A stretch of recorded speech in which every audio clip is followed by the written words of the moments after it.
Welcome, everyone, and thank you for joining us today to talk about REX. My name is Carolyn Horonis, and I'm the REX Survey Manager. And today I'm joined by my colleague, Ross Bell, to share some data and methods highlights from the 2020 REX Household Survey. And before we get started, I have to read this little warning here.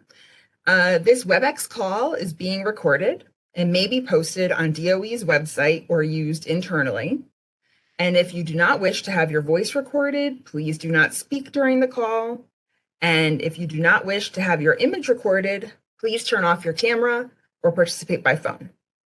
And if you do speak during the call or use a video connection, you're presumed to consent to recording and use of your voice or image.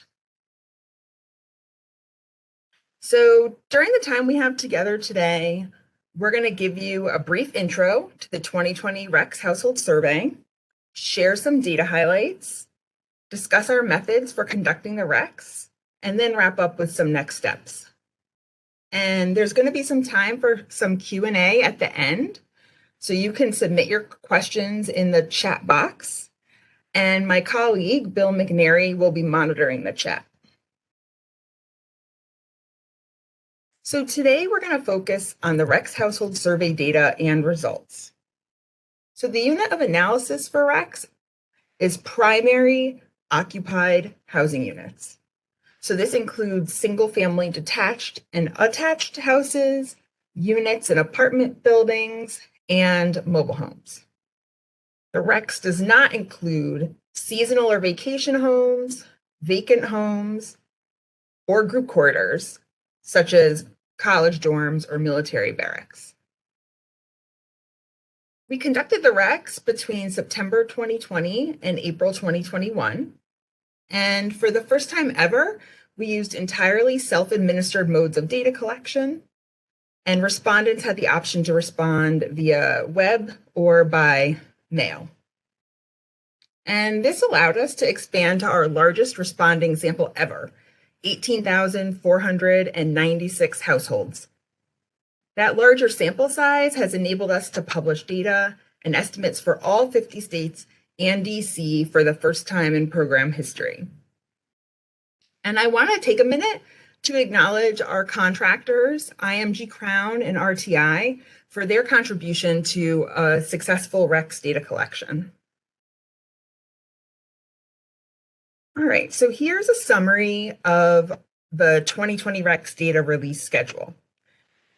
We've already released 82 preliminary tables, which feature national, regional, and state level data over the past 5 months. So the Group 1 tables were released in March, and they included information on structural and geographic characteristics, appliances, electronics, lighting, household demographics, and energy insecurity. The Group 2 tables, released in May, included information on fuels used, space heating, water heating, air conditioning, and made an update to the energy insecurity table. And in July, we released all of our state tables, which have highlights for all of the topics included in Groups 1 and 2. And we also released our public use microdata in both Excel and SAS form, the data code book, a user guide, and our technical documentation. So we're still working, you see in lighter blue on this slide, we're still working on processing the household billing data from the Energy Supplier Survey, which provides us with the consumption and expenditures data and enables us to complete our end use estimation. And we anticipate releasing the consumption and expenditures tables, as well as a final complete public use data set in spring of 2023.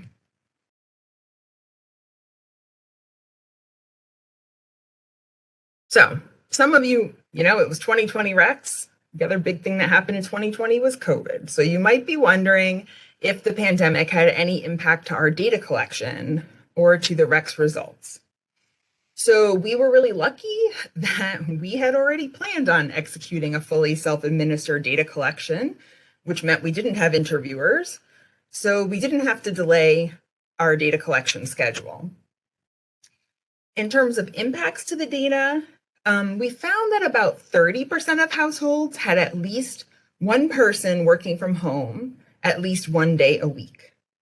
And there was some variation in this measure by state. So in DC, nearly 60% of households had one person working from home at least one day a week, while in West Virginia, less than 15% of households had the same. And I just want to mention that in previous recs, we had also seen that many households had someone at home during the day. So if you think there are retirees, parents, people working from home, et cetera, all types of reasons why people may be home during the day other than a pandemic. And so we do have some information from EIA supply side surveys about consumption during the pandemic. So according to those data, energy use in 2020 declined by 4% from the previous year.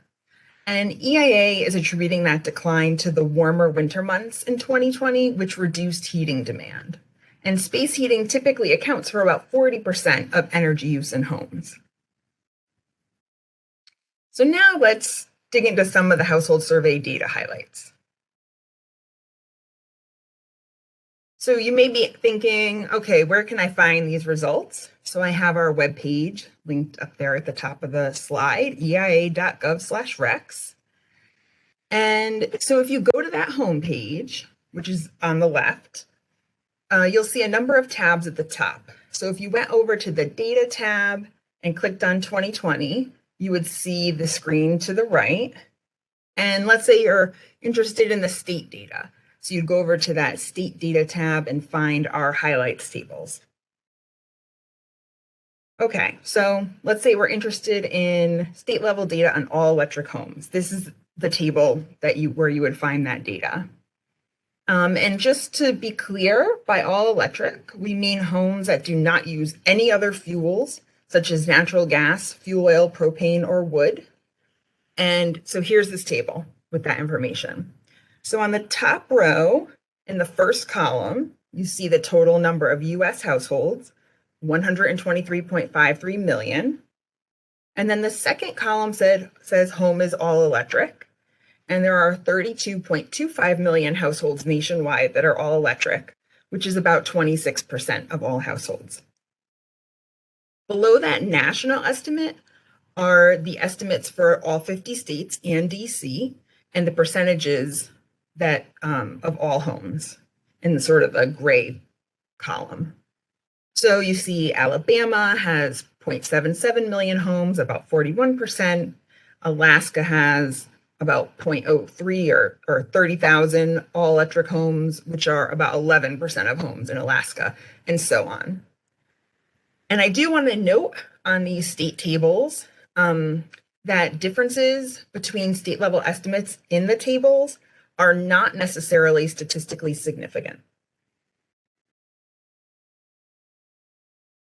All right, so the first highlight we're going to share today is a map version of the state all-electric data that I just showed you on the previous slide. So Florida and Hawaii had the highest percentages of all-electric homes with 77% and 72% respectively. Just 8% of homes in California are all electric, and that's because about 3/4 of households use natural gas for water heating in California. And you'll notice on this map that both New Mexico and Vermont are grayed out. So this is an example of a time where we can't make an estimate because there were either 10 or fewer responding cases, or the relative standard error, or RSE, is greater than 50. But in any case, it's a pretty safe bet that there are very few all-electric homes in New Mexico and Vermont. So as I mentioned earlier, when I said that the share of all-electric homes in California was just 8%, it was because 3/4 of the households there use natural gas for water heating. Actually, most households nationwide heat their water either using natural gas, 47%, or electricity, also 47%. However, as you can see on this slide, there are differences by housing unit type. So single-family homes are more likely to use natural gas for water heating, while housing units in multifamily buildings and mobile homes are more likely to use electricity.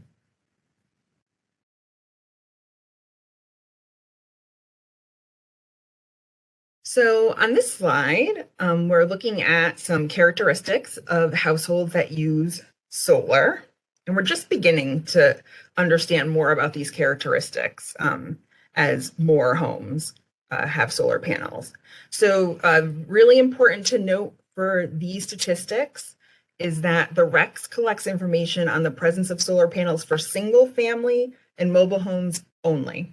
There are no data here about presence of solar for apartments. So, like I said, keep that in mind as we look at some of these characteristics. And we're thinking with increased sample and the increased prevalence of solar that we're going to learn more about these homes in future RECs. So first, there are some regional differences. About 5% of homes in the Northeast have solar and 9% of homes in the West. And I'll just note that most of those solar homes in the West are in California. The majority of housing units with solar are owned. So about 4% of owned homes have solar panels, and 1% of homes that are rented have solar panels. Newer homes are more likely to have solar panels. About 5% of homes built between 2010 and 2020 have them, compared to 3% built before 1950. And finally, we saw some variation by household income.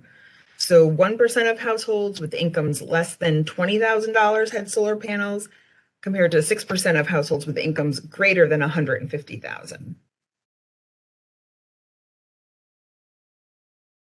And here we have some information about electric vehicles.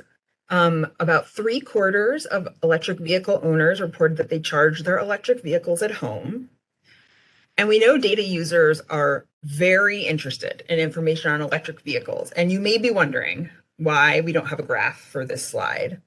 So the 2020 RECs added some questions about charging behavior to the questionnaire, but we're not able to release most of that data due to a pretty small sample size. So while there weren't enough households with EVs in the 2020 sample, we're ready. We have this set of questions ready to go. They were in the 2020 RECs, and we're anticipating an increase in future RECs, and we're hopeful that we'll be able to publish more information.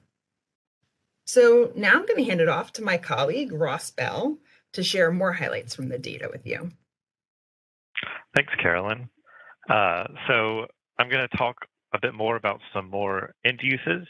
So the first one we're going to talk about is lighting and light bulbs. And we've actually had a lot of these questions that we've been presenting and will be presenting. We also asked in our 2015 version of the survey. And so this is kind of one example of that. So in 2015, we asked about what kinds of light bulbs people used in their household. And in 2015, we saw that 4% of households used most or all of their lighting as LEDs. And then when we asked that question in 2020, it actually rises to 47%. So that 47% of households, most or all of their lighting was LEDs. And you can see sort of as a complement to that increase in LED lighting, all of the other types of lighting decreased, right? So incandescent or halogen down to 15%, mostly or all CFL down to 12%. And then that 26% is no predominant bulb type. So they had a mixture of any of those categories of lights. And when we look at sort of the prevalence of LED light bulbs, we see that it varies across a number of key household characteristics, like household income and ownership status as well.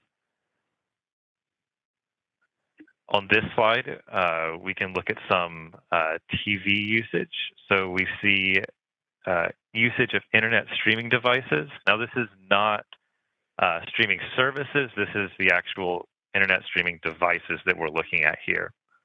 And so again, looking at 2015 data versus 2020 data, we see that 29% in 2015 used an internet streaming device. And then in 2020, 56% of households used internet streaming devices. So there's this kind of increase from 2015 to 2020.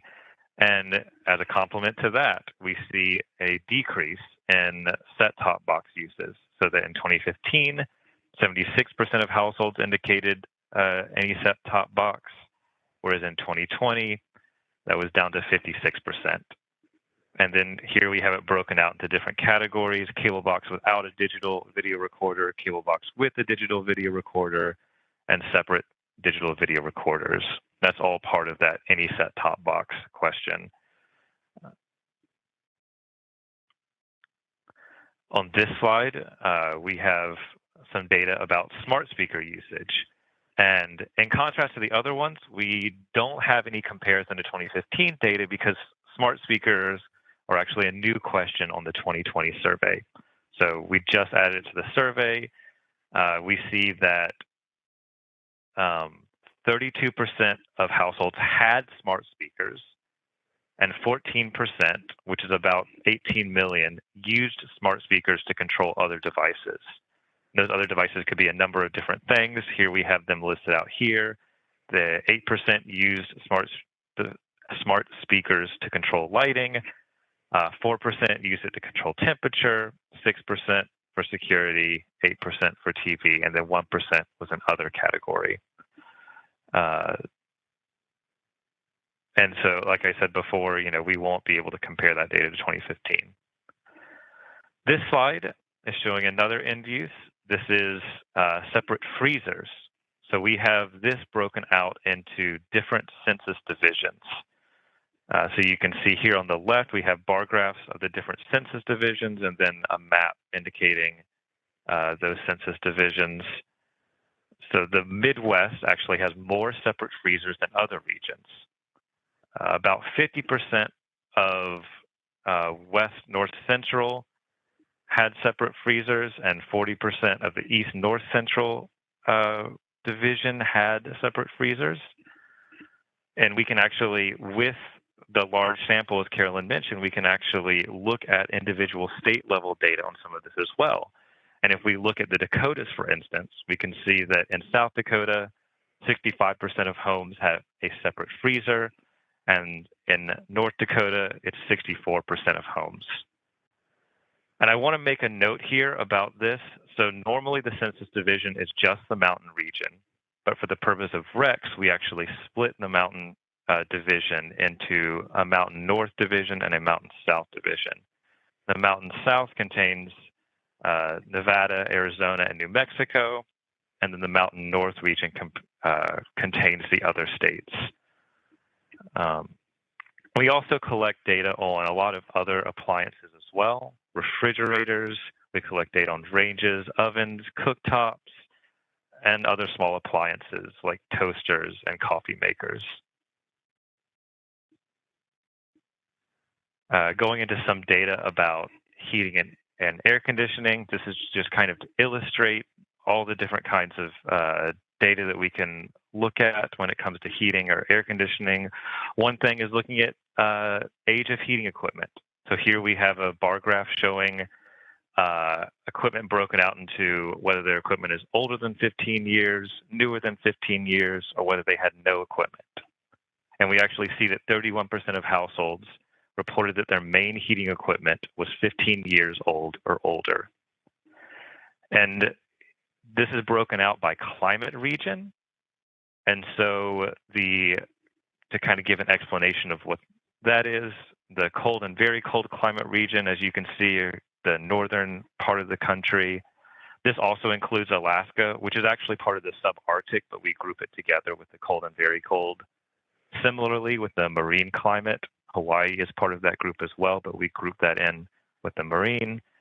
The mixed dry and hot dry climate regions are in the southwest. We see the mixed humid in that central part, and then the hot humid in the southeast. And as you can see with that bar graph on the left, the hot humid region actually has about 15% of households that have no heating equipment, which is not surprising given the region, but we do have those numbers. And this next one is AC. So we see that near 90% of households used air conditioning in 2020. Nationally, we have that here broken out by both climate region and year of construction of the house. And so 83% of homes built before 1950 had air conditioning, and 93% of homes built between 2010 and 2020 used AC. And the only climate region that did not show a significant difference in AC usage across these across the initial household construction period was the hot, humid region in the southeastern United States. The greatest difference in AC use among old and new housing was the marine climate region, where only 39% of homes built before 1950 used AC, as opposed to 66% of homes built between 2010 and 2020 that used AC. And we can actually see differences in AC equipment by even smaller locations. So in Florida, 96% of households used air conditioning, with the majority, 90% of those using a central AC unit. So in comparison, New York, where about 88% of homes used air conditioning, the majority of households, 61%, actually used individual air conditioning units, like a window or a wall unit. This next slide shows the thermostats that people use, whether they use programmable thermostats, or they had a manual or non-programmable, or whether they had no thermostat, among other things. And so you can see here that programmable or smart thermostats were used in 53% of households. And on here on the right, you can see that out of those households, out of those 53% of households, only 1/3 of those actually used the smart or programmable capabilities of their thermostat to control the temperature. So the difference here between who has the thermostats, the programmable and smart thermostats, and who actually uses their capabilities, as opposed to just turning the thermostat off or on, or setting it to a particular temperature and leaving it. Another variable that we can look at is power outages. So the regs actually ask the question of whether a household has had power outage for longer than 24 hours in the past year. And so we see that the Northeast and the South regions are more likely to report power outages in general, which is not surprising considering that the weather is most often cited as the primary driver behind those power outages. When we look at income broken out, we can see that there really isn't much difference in whether someone experiences power outages by income. It's about the same across these different groups.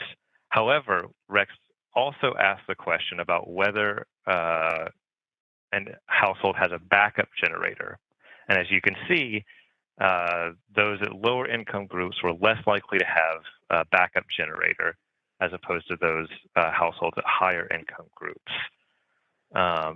Additionally, it seems that households who have had power outages were also more likely to have backup generators, seeming to indicate maybe that they expected power outages or planned for it.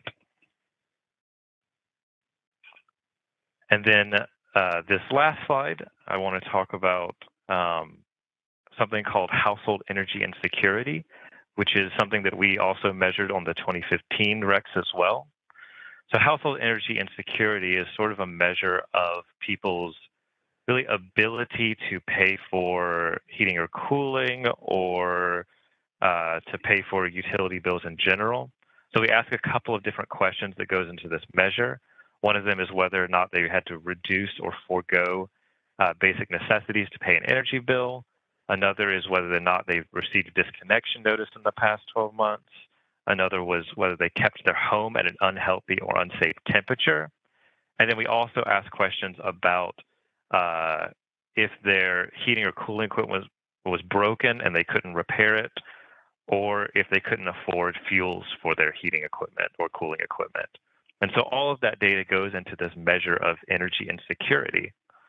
And so in 2015, we saw that 31% of households reported any type of energy insecurity.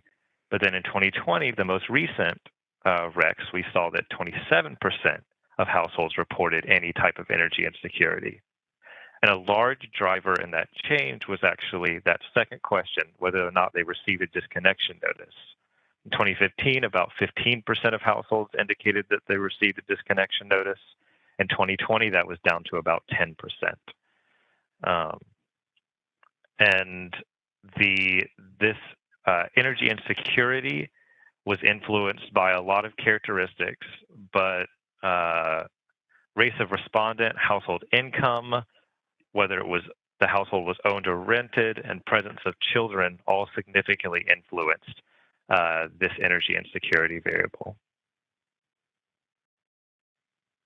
And so where can you find the microdata? Because all of this data is in a microdata file. Well, if you go to the eia.gov/RECs website that Carolyn showed you earlier, you go to the data tab, and then on that third tab under the data is this microdata. And there you can download it as a CSV.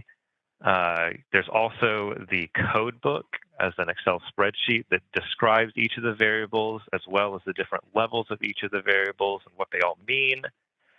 And I will say that you can use that PDF there just above those files.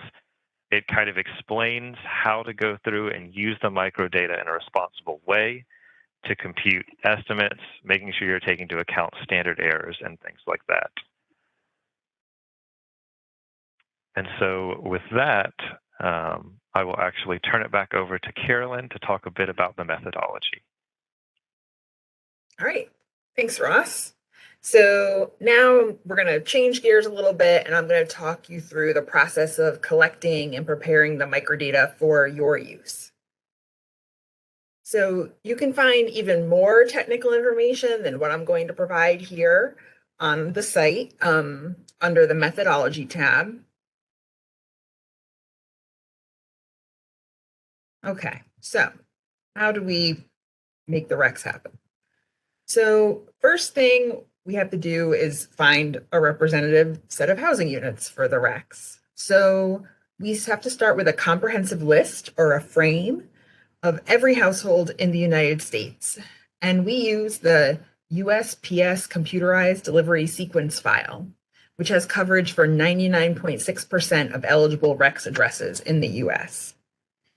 And then once we have that frame file, we select a sample of residences to represent the 123.53 million occupied primary residences in all 50 states and DC. And I did want to point out that for the 2020 RECs, we actually used a different sampling method than we used in 2015. So in 2015, we used a multi-stage sample to select addresses, and this allowed for geographic clustering of cases of households, which is necessary when you have in-person interviewers. You need to be cost efficient to send interviewers to people's homes, so you cluster the cases geographically. But because the 2020 RECs was entirely self-administered, we were able to use an unclustered sample design. So as I just mentioned, the 2020 RECs was entirely self-administered, and our questionnaire design process included reviewing 2015 content, adding or dropping questions to account for current household technologies. We talked to our data users about what questions were important for their analyses, and then we conducted pre-testing on most of the new or substantially revised questions. And the RECs respondents were able to complete the questionnaire using one of two self-administered methods, either on the web or using a paper questionnaire that they mailed back to our data collection contractor. So as you can imagine, respondents leave certain questions blank. So maybe they don't know what we're asking, or they understand the question and they just don't know the answer, or they just don't want to tell us. So we fill in those missing responses using a method called hot deck imputation. So 263 variables had some values imputed, and the median imputation rate was 3%. And hot deck imputation fills in missing values without changing the overall distribution for that variable by using recipient and donor households. So a recipient case will have a missing value, and the imputation methods finds a donor case with similar predictive characteristics for the given variable, and then assigns the recipient the same value as the donor case. Okay, so that's how we handle item non-response, but we also have to deal with unit non-response, which is when a household doesn't respond at all. So in order to ensure that our responding cases accurately represent the non-responding cases, as well as the US population, we assign each case a weight. So the sum of those weights across all cases is 123.53 million, which is the total number of US households in 2020. So this is a really important point, and Ross also talked about our user guide, which outlines this as well. If you're doing your own independent analysis of the REX data, you must use the weights. So you see we have the N weight variable called out here. If you do not use them, then your analysis and conclusions will not be representative of the population at any level of geography. So like I said, you can check out the user guide on the microdata tab for how to use the weights.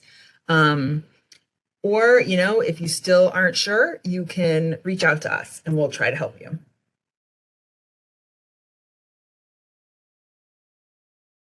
All right, so finally, now that we've shared with you some of the highlights from the 2020 data and some details on our methodology, I want to cover what the REX team is working on in both the short and long term. So today's webinar covered information on household characteristics from the household survey. But as many of you know, we also release consumption and expenditures estimates for our sampled households. And we obtain the consumption and expenditures data directly from energy suppliers as part of our energy supplier survey. So the REX team, we're still working on processing that billing data. Once that processing, the billing data processing from the energy supplier survey is complete, we will produce consumption and expenditures estimates and complete the end use modeling. And then finally, we are on track to release a final data file with the consumption and expenditures data and updated characteristics in spring of 2023. So at the same time that we're working really hard on processing and disseminating the data from the 2020 REX, we've already begun thinking about the next REX. So as of now, we do not know when the next reference year will be for the next REX, but we are hoping to increase the frequency and the timeliness of the data. We're planning on executing a very similar design to 2020, again targeting a 50-state sample and continuing to use an entirely self-administered design. And then we're also looking at ways to expand the overall residential demand program. So some of the ways that we might achieve this are through expanding our data collection to Puerto Rico, building on our multifamily building study pilot, and possibly designing the survey to enable us to make some community level estimates. All of these items, all of these potential opportunities are things that we've heard from our stakeholders that they're interested in.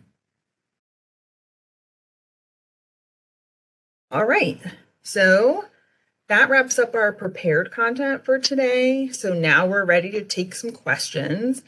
And as I said earlier, my colleague Bill McNary will be feeding Ross and I some questions from the chat. Okay, I think the first one might have been answered in the methodology section, but we got the question about the comparison of sample sizes between 2015 and 2020 and whether or not there's any overlap in the sample. So the REX is a repeated cross-sectional data collection, which means that if there was any overlap in the sample, which is probably pretty unlikely, it would just be a coincidence. The sample is not drawn to be longitudinal, so it should be two completely separate samples, or it's drawn as two completely separate samples. If there are cases that were in both, that would, like I said, be coincidental. And the 2015 REX sample, I want to say, was about 6,000 cases. So this is 3 times as large for 2020. And I guess kind of a follow-up there is, you might want to state the percentage that is web versus mail in the 2020 survey. Yep, I think I have that. Hold on. Okay, yes. So 73% of respondents used the web and 27% used mail.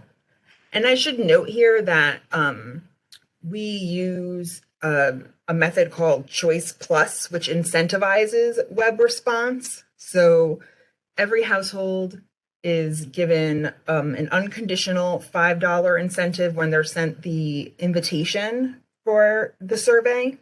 And then they're promised a $20 incentive if they complete it on the web versus $10 if they complete it via paper. So we want them to use web and we incentivize that. Okay. And then I guess the next question was to clarify the 4% drop in electricity consumption from 2019 to 2020. You'd mentioned it was all winter months. I guess, does that, the fact of when REX was performed, does that affect that? So that stat is actually from EIA supply side surveys. So that's not from REX. It's from the surveys that other parts of EIA do of the utilities. So that's where that 4% decrease in energy use for 2020, where that stat is coming from. Okay. Shifting gears a bit, there were a few questions about heat pumps. I guess, the heat pump data are available, but noticing some changes in heat pumps. For example, in 2020, there are no non-electric heat pumps. So I don't know if you want to talk a bit about changes to the heat pump question and what we did with non-electric heat pumps. Sure. So for both heating equipment and air conditioning equipment, central heat pumps were included in the list of equipment types. And so as part of our data processing, we perform a series of edits. Some are logical edits, some are case-by-case edits. And one of the edits that we did this time was to heat pumps can only be electric in this version of the data. And this is because we spoke to people in the industry and people within other stakeholders that said that a gas heat pump was very rare. So we decided not to allow that combination in the 2020 REX. Hey, Carolyn. Yeah. Hey, this is Chip Rary. Hello, everyone. Thank you for joining us. We identified that as an issue coming out of the 2015 REX, and we also determined that people reporting natural gas heat pumps were trying to tell us they had a dual fuel system, and that their natural gas was a backup source, and we could actually see that in the bills. So another action we took for the 2020 is we had an additional question that asked if you answered you had a heat pump. We gave you an opportunity to tell us then that natural gas was your backup. So there was actually a separate variable on the file for that backup fuel now. So that's the reason for the change. Okay. Next question was, I guess, a clarification of what is meant by an all-electric home, if that's just heating or if that's everything. No, so by all electric, we mean that the house is not using any natural gas, fuel oil, propane, or wood. So the only energy source the house is using is electricity for anything. Okay. Next question was about electric vehicles. When we say that most are charged at home, does that mean exclusively or just every once in a while charged at home? So that question, for respondents that told us they had an electric vehicle, we asked them, where do they charge?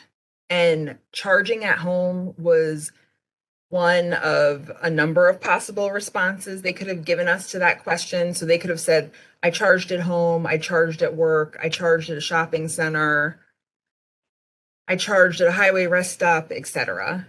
But 3/4 of respondents said that they charged at home. So it doesn't mean they charged exclusively at home. It just means that they charged their EV at home. And actually, that was the only response where we had enough sample to release data. So the other places where they charged at work or at the highway rest stop or whatever had very small sample sizes. Okay. Next question was for our equipment age ranges. I think you listed what those were, but a clarification that those are the same as the age ranges for 2015, correct? Yes, I believe so. Okay. And then it was asked whether or not our air conditioning numbers include mini splits systems. Yes. We actually had ductless mini splits for both the heating and cooling equipment. It was an explicit response option as part of those lists. Okay. Next question was whether or not the higher number of central air conditioners, for example, in Florida versus room air conditioners in New York, is that due mainly to housing unit type where more single family homes have central air conditioning, whereas more multifamily have room air conditioners? Ooh, we might have to get back to you on that one. My sense is it might also be tied to the age. I mean, I think we had it in that slide. It's also tied to the age of the housing unit. But I don't have that available right in front of me. But we could email you back. Yeah. Okay. And then it was just asked whether or not our central heat pumps include both air and ground source heat pumps and whether or not we split those out. Yes, it includes both. We do ask respondents if it was a geothermal heat pump, but I can't remember at the moment if that variable made it onto the public file or not. But the broad category of central heat pump would include both. Okay. Was asked, have we done any analysis on the difference of thermostat use between smart thermostats versus just regular programmable thermostats? I think so far, the extent of the analysis we've done on thermostats was what we had on the slide. So we haven't dug into that more deeper, looking at, who uses programmable versus smart thermostats or what the set points were, any of that. I mean, you certainly could do that with the data if this particular person who asked the question is really interested, that it's all available on the microdata and you would be able to look at all different types of characteristics about the household and how they use their thermostat. Okay. Next question, a couple people pointed out that wouldn't the decrease in disconnections in 2020 mainly be due to utilities having a moratorium due to COVID on disconnections? So that could be. We don't know for sure if the reduction in disconnections is due. It could be due to the moratoria, or potentially if it was a warmer winter and people were using less heating, less fuel for heating, whether it's electricity or gas or whatever, maybe they were just able to afford their bills more easily. Ross and I did, we just presented a paper at ACEEE that goes really in depth on this household energy and security issues. And we had tried to figure out, like, state by state, looking at where there were moratoria and was that correlated with receiving a disconnection notice or whatever, but it was just really difficult to pull together a data set for all the different utilities and states and all the different policies around those moratoria. So we weren't able to do that. But our theory is it could be a combination of both the moratoria and potentially the warmer winter, causing people to actually use less heating fuel. Okay. Now we'll get a little exciting here. How does Rex handle auxiliary dwelling units or detached guest cottages, as I would classify them? So, as I said earlier, the Rex now is entirely self-administered. So, we send the survey to an address and we ask the respondent what's the square footage of their home, and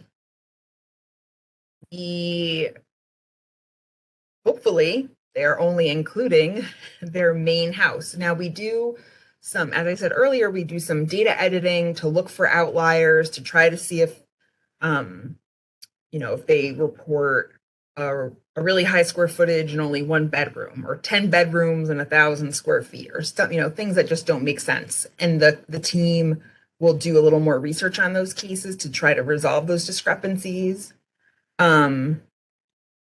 So hopefully we're catching if people are including other out structures on the property. We also will ask them at the end of the survey if any of the fuels they reported are used for other uses, so that we try to get at, are they including barns or cottages, or they're running a automotive shop on their property or whatever. We try to ask them questions to get at if they're including other end uses or other consumption in their responses on the survey. So between those questions and our case-by-case editing, we're hopefully finding if the respondent is adding in any other structures. Okay. Next question is, are characteristics, the example given was income, can that be assumed to be consistent across different Rex years?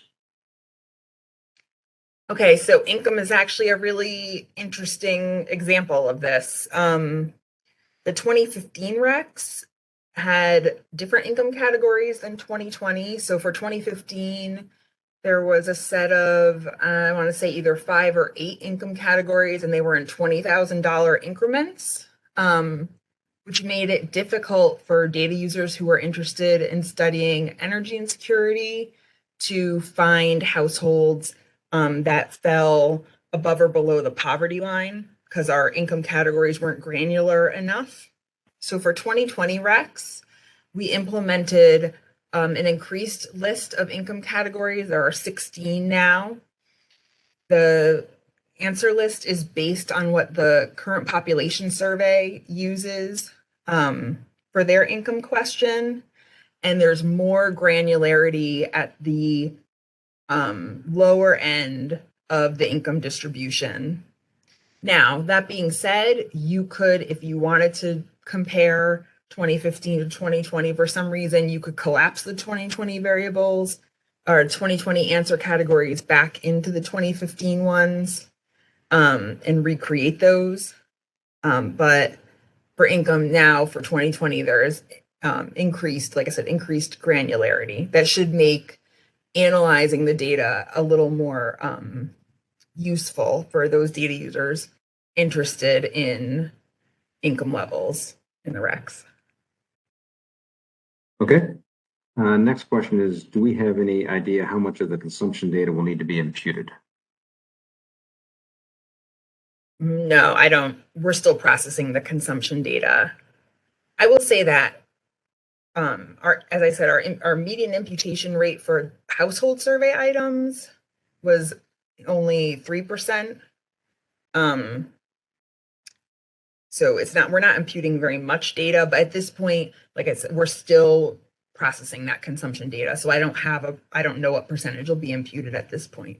I can address that a little bit. I think that was Alan Meyer's question. Alan, thanks for joining us and thanks for the question.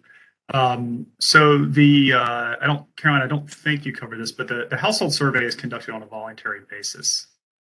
You heard Caroline mention that we have an incentive structure, the encourage response. The billing collection, the energy supplier survey is conducted under EIA's mandatory authority, which means we get a really high response for that. And for electricity and natural gas, for the household bills we ask for, it's the response is over 95% for that. So the coverage of electricity and natural gas is pretty high.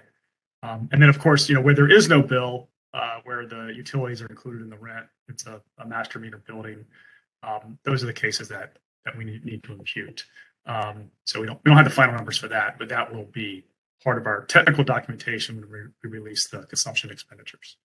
But Alan, to partially answer your question, the response for that part of the RECs is still very, very high.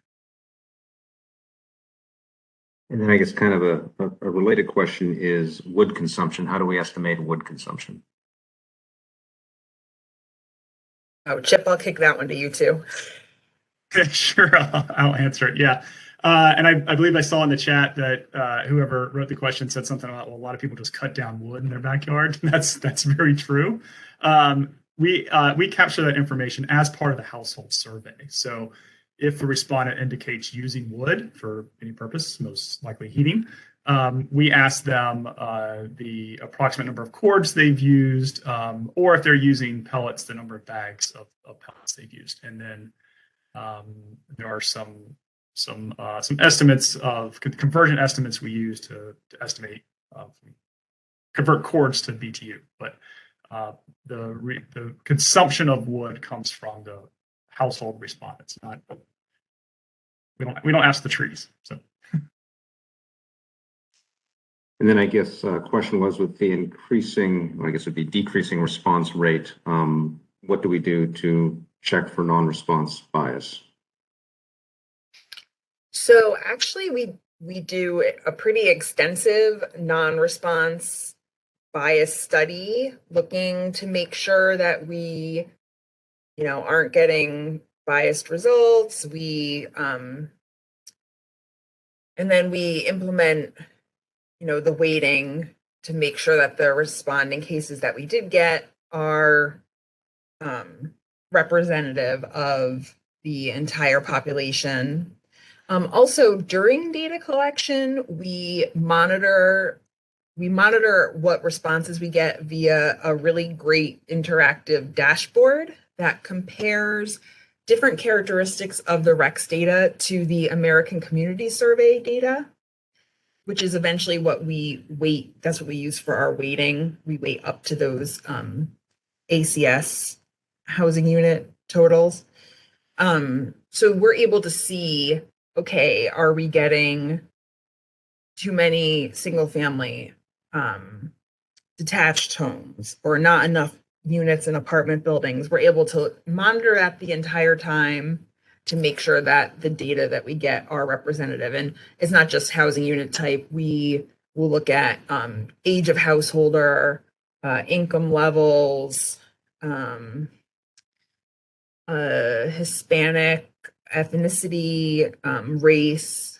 And in fact, for the 2020 RECs, we had noticed that in the first phase of data collection, we were getting a little bit lower response from Hispanic responding or from households that were in areas with higher percentages of Hispanic population.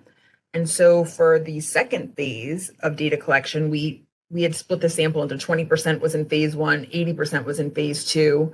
So based on those phase one results, seeing that maybe we weren't getting the response that we needed or wanted to have in areas with higher percentages of Hispanic populations, in phase two, we implemented an adaptive design where we sent both English and Spanish paper questionnaires to households in areas with higher percentages of people who identified as Hispanic, using the American Community Survey data to identify those areas to help get a higher response in those areas. So we are monitoring that, like I said, through data collection and then doing a lot of research afterwards to make sure that the survey data are representative.